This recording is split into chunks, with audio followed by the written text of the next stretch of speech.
Hello everyone, in this video we are going to learn how to find the resistance of galvanometer by Kelvin's method. So this is our circuit. Now let's move on to connections. From the cell it will go to point A,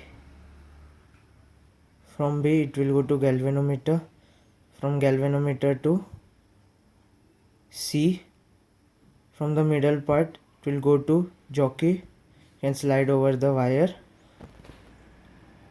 From A it will go to resistance box, second terminal of resistance box will go to F.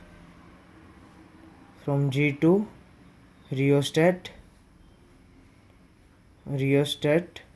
to key, from and negative of cell will go to key. In this way a circuit is complete. It's quite a simple connection. The main here is many of the students take the null point, that is the point at which the galvanometer shows zero reading. The galvanometer in this experiment will not show zero reading. We don't have to find the zero reading. The first, as you switch on the supply, adjust the rheostat such that the galvanometer shows the half the full scale deflection.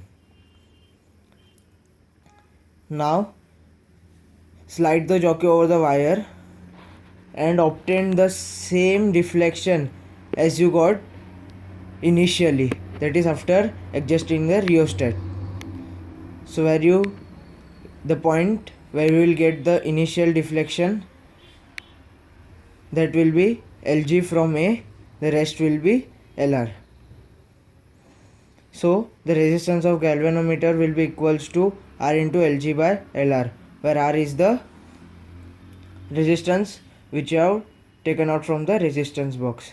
In this way you can calculate the resistance of galvanometer using Kelvin's method.